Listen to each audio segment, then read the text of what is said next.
बिस्मिल्लाहिर्रहमानिर्रहीम। अस्सलामुअलैकुम दोस्तों, नई वीडियो में खुश आमदेद। दोस्तों, ईरान के जौहरी साइंसदान की शहादत का बदला लेने के लिए ईरान की अवाम गमो गुस्से से पागल हो गई। इसराइली और अमरीकी परचम नजरे आतिश अमेरिका को तारीख साज सबक सिखाने के लिए अवाम ने पुरजोर मुतालिबा शुरू कर दिया है। दोस्तों, इसके साथ ही आज की वीडियो में हम बात करेंगे कि ईरान के जौहरी साइंसदान मोहसिन फखरीजादा ईरान के लिए कितनी अहमियत के हामिल थे और क्या उनकी शहादत के बाद ईरान जौहरी बम बनाने के काबिल रहा है या नहीं। और दोस्तों, इसके साथ ही इस हवाले से भी बात करेंगे कि क्या अवाम के प्रेशर में आकर ईरान की हुकूमत इसराइल या अमेरिका के खिलाफ कोई जंगी कार्रवाई कर सकती है या नहीं। वीडियो की तफसील में जाने से पहले आप देख रहे हैं हकीकत की दुनिया डॉक्टर अली के साथ। हमारा चैनल सब्सक्राइब करके घंटी के निशान को दबाना मत भूलिएगा। इस वीडियो को ज्यादा से ज्यादा फेसबुक, व्हाट्सएप और सोशल मीडिया पर शेयर जरूर करें।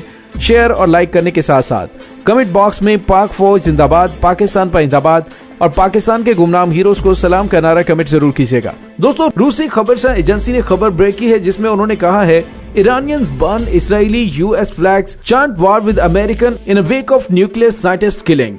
दोस्तों, इसके साथ ही इस खबर को AFP ने भी ब्रेक किया जिसमें उन्होंने कहा कि इस्लामी इनकलाबी गार्ड्स के नीम फौजी दस्तों के मेंबरान ने ईरानी दारुल हुकूमत तेहरान में इसराइली और अमरीकी परचमों को नजरे आतिश करते हुए ईरानी हुकूमत से ईरानी साइंसदान के कत्ल का बदला लेने के हवाले से मुजाहरे शुरू कर दिए हैं। सिर्फ ये ही नहीं बल्कि पूरे मशरिक़ वुस्ता में ईरान के हामियों की जानिब से इसराइल और अमरीका के खिलाफ गमो गुस्से में इजाफा हो चुका है। दोस्तों, सबसे बड़ा और अहम सवाल ये पैदा होता है कि ईरान के जौहरी साइंसदान मोहसिन फखरीजादा के बाद अवाम की जानिब से और ईरानी सुप्रीम लीडर की तरफ से जिस अज़्म का इजहार किया गया है वो खित्ते के अंदर कितनी बड़ी जंग का पेशखैमा बन सकता है। और दूसरा सवाल ये है कि आखिर इतनी हाई प्रोफाइल शख्सियत का कत्ल कैसे मुमकिन हो सका है।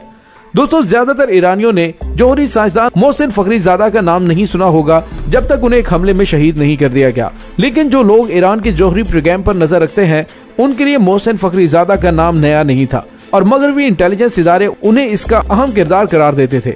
दोस्तों, ईरानी मीडिया ने फखरीजादा की अहमियत को बढ़ा चढ़ाकर पेश नहीं किया बल्कि कहा है कि वो साइंसदान थे और हालिया हफ्तों में मुल्क में बनने वाली कोविड-19 टेस्टिंग किट बनाने के लिए तहकीक कर रहे थे। लेकिन दोस्तों, हकीकत ये है, लंदन के International Institute for Strategic Studies के associate fellow Mark Fitzpatrick, जो कि ईरान के जौहरी प्रोग्राम पर करीबी नजर रखते हैं, उन्होंने भी ट्वीट में कहा कि ईरान का जौहरी प्रोग्राम अब इस नुक्ते से कहीं आगे निकल चुका है कि जब किसी एक फर्द पर मुनहसर होता। यानी जिस तरह से पाकिस्तान के एटमी साइंसदान डॉक्टर अब्दुल कदीर खान ने पाकिस्तान को एटमी ताकत बनाने के लिए अहम किरदार अदा किया है, तो उसके बाद वो अब तक कई डॉक्टर AQ खान पैदा कर चुके हैं। इसी तरह से डॉक्टर फखरीजादा भी अपने शागिर्दों में इतने ज्यादा एटमी साइंसदान प्रोड्यूस कर चुके हैं कि अब ईरान का ये प्रोग्राम रुकने वाला नहीं है, बल्कि चांसेस ये हैं कि ईरान का जौहरी प्रोग्राम इस नुक्ते पर पहुंच चुका है कि वो किसी भी वक्त एटमी धमाके कर सकता है। लेकिन दोस्तों, हम ये भी सब जानते हैं कि फखरीजादा पर जब हमला किया गया तो उनके साथ कई बॉडीगार्ड्स भी मौजूद थे, जिससे अंदाजा होता है कि ईरान उनकी सिक्योरिटी के हवाले से कितना संजीदा था। चुनांचे उनके कत्ल के पीछे मौजूद मुहर्रिकात ईरान की जौहरी सरगर्मियों की बजाय सियासी हकायक से ज्यादा मुंसलिक नजर आते हैं। दोस्तों, दो मुमकिन मुहर्रिकात सबसे ज्यादा काबिल गौर हैं। पहला ये कि ईरान और जो बाइडन के तहत नई अमरीकी इंतजामिया के दरमियान ताल्लुकात की मुमकिन बेहतरी को खतरे में डालना, और दूसरा ईरान को रद्द-ए-अमल पर उकसाना है। ईरान के सदर हसन रूहानी ने इस कत्ल पर अपने पहले बयान में कहा कि दुश्मन तनाव से भरपूर हफ्तों से गुजर रहे हैं। वो जानते हैं कि आलमी सूरत हाल तब्दील हो रही है और वो चाहते हैं कि खित्ते में अदम इस्तेहकाम पैदा करने के लिए इन दिनों से ज्यादा फायदा उठाया जाए। ईरानी सदर हसन रूहानी ईरान के दुश्मनों का हवाला देते हैं तो वो इंतहाई साफ और दो टोक अल्फाज में ट्रंप इंतजामिया, इसराइल और सऊदी अरब की बात कर रहे होते हैं। इसराइल और सऊदी अरब दोनों ही मशरिक़ वुस्ता में सियासत की बदलती लहर और नौ मुंतखब सदर जो बाइडन के ओहदा संभालने पर खित्ते की सियासत पर होने वाले असरात के बारे में फिक्रमंद है। जो बाइडन ने अपनी इंतखाबी मुहिम के दौरान ये वाजे कर दिया था कि वो ईरान के साथ जौहरी मुआहदे में दोबारा शामिल होना चाहते हैं, जो 2015 में बराक ओबामा के दौर में मुज़ाकरात के बाद तय पाया था, और सदर डोनाल्ड ट्रंप ने 2018 में अमेरिका को उस मुआहदे से दस्तबरदार करवा लिया था। इत्तलात के मुताबिक ईरान के मुतालिक इसराइल और सऊदी अरब के तहफ़्फ़ुज़ात, इसराइली मीडिया के मुताबिक इसराइली वज़ीर आज़म बेंजामिन नेतन्याहू और सऊदी वली अहद मोहम्मद बिन सलमान के दरमियान गुज़िश्ता इतवार को न्यूम में होने वाली मुबैना खुफिया मुलाकात में ज़ेरे बहस आई है। सऊदी वज़ीर ख़ारजा ने ऐसी किसी भी मुलाकात की तरदीद की, लेकिन वो जितनी भी तरदीद कर लें, ये बात तय है कि सऊदी वली अहद ने मुलाकात भी की और उसमें ईरान के हाई प्रोफाइल जौहरी साइंसदान को टारगेट करने के लिए गो थ्रू भी दिया। दोस्तों पीर को जब यमन में ईरान नवाज हौसी जंगजुओं की जानिब से बुहैरा अहमर के करीब वाक़े शहर जद्दा में सऊदी तेल कंपनी अरामिको की एक तंसीब पर हमला किया गया तो ये सऊदी अरब को तनकीद का निशाना बनाने का मौका भी हो सकता है। ईरान में सख्तगीर प्रेस ने हौसियों की जानिब से दिलेराना कदम 2 बैलिस्टिक मिसाइल हमले के बारे में फखरिया अंदाज में बात की थी। दोस्तों मेहर न्यूज एजेंसी के मुताबिक ये एक स्ट्रेटेजिक इकदाम था जिसका वक्त सऊदी अरब और इसराइली मुलाकात के साथ हम आहंग रखा गया था ताकि सऊदियों को पैगाम दिया जा सके कि वो बगैर सोचे समझे कदम ना उठाएं। दोस्तों उस हमले पर सऊदी गुस्से में अमेरिका भी शरीक नजर आया। अमेरिका की कौमी सलामती के साबिक मुशीर जॉन बोल्टन ने अपनी किताब में the room where it happened में बताया कि कैसे ट्रंप इंतजामिया ईरान की जानिब से हौसियों की हमायत को मशरिक वुस्ता में अमरीकी मुफादात के खिलाफ मुहिम के तौर पर देखती थी। दोस्तों न्यूयॉर्क में होने वाली ये मुबैना मुलाकात इत्तलात के मुताबिक अमरीकी वज़ीर ख़ारजा माइक पोम्पियो ने करवाई थी, जो हाल ही में कतर और मुत्तहिदा अरब अमारात के दौरे से आए थे, जहां ईरान गुफ्तगू का मरकजी नुक्ता था।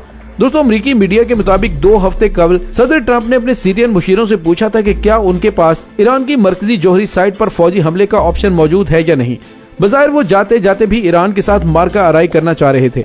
जनवरी में सदर ट्रंप ने इराक पर ईरान के सफ़े अव्वल के फौजी कमांडर जनरल कासिम सलमानी को एक ड्रोन हमले में शहीद किया और उसके बाद फख्र का इजहार किया, जिसे बाद में अक़वाम मुत्तहिदा के खुसूसी नुमाइंदे ने गैर कानूनी करार दिया था। उनका कहना था कि हमने उन्हें मेरी हदायत पर फौरन रोका। चुनांचे ये कहा जा सकता है कि उन कातिलाना हमलों की सदर की जानिब से यकसर मुखालिफत नहीं की जाती। दोस्तों उनके ईरानी हममनसब ने इसराइल को फखरीजादा की शहादत का जिम्मेदार करार दिया है। कई इत्तलात के मुताबिक इसराइली वज़ीर आज़म नेतन्याहू दुनिया के उन चंद रहनुमाओं में से थे जिन्होंने बराह रास्त उसी साइंसदान के बारे में बात की थी। 2018 में एक टीवी पर प्रेजेंटेशन के दौरान उन्होंने ईरान के जोहरी प्रोग्राम में फखरीजादा के सफ़े अव्वल के किरदार के बारे में बात की थी और लोगों पर जोर दिया था कि वो ये नाम याद रखें। और जहां इसराइल ये जानता है कि जो बाइडन की सदारत में भी अमेरिका इसराइल की सलामती यकीनी बनाए रखेगा, मगर वहीं उसको ये भी तशवीश है कि जो बाइडन के नामजद करदा वज़ीर ख़ारजा एंटोनी ब्लिंकन ईरान से जोहरी मुआहदे के जबरदस्त हामी है। मशरिक़ वुस्ता के बारे में ब्लिंकन की हिकमत अमली से फलस्तीनियों के लिए भी मजीद इम्कानात और मौक़े पैदा हो सकते हैं। वो सदर ट्रंप की जानिब से अमरीकी सफारत खाने को तेल अबीब से यरूशलेम मुंतकिल करने के खिलाफ थे, ताहम जो बाइडन ने कहा कि वो ये इकदाम वापस नहीं लेंगे। ईरान के सुप्रीम लीडर आयतुल्लाह खामनाई ने फखरीजादा की शहादत के जिम्मेदार अफराद के लिए यकीनी सजा के अज़्म का इजहार किया है और ईरान की मसालियाती कौंसिल के सरबराह मोहसिन रज़ाई ने सिक्योरिटी और इंटेलिजेंस नाकामियों की जानिब इशारा किया है। उन्होंने कहा कि ईरानी इंटेलिजेंस इदारों को दरअंदाजों और गैर मुल्की जासूसों को पता लगाकर कातिलाना टीमों की सरकूबी करनी होगी। सोशल मीडिया पर भी कई ईरानी के सवालात उठा रहे हैं कि ईरान की जानिब से अपनी अस्करी और इंटेलिजेंस बर्तरी के दावों के बावजूद इस कदर सख्त सिक्योरिटी रखने वाले किसी फर्द को दिन दिहाड़े कैसे कत्ल किया जा सकता है। इसके अलावा ये भी तशवीश है कि इस कत्ल को बुनियाद बनाकर मुल्क के अंदर मजीद गिरफ्तारियां लाई जाएंगी।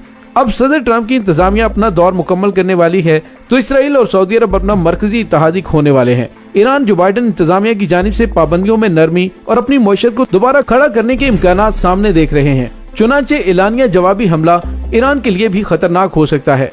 दोस्तों इसके साथ ही डॉक्टर अली को इजाजत दीजिए। इंशाल्लाह बहुत जल्द मिलते हैं एक नई वीडियो में। तब तक के लिए अपना बहुत सारा ख्याल रखिएगा।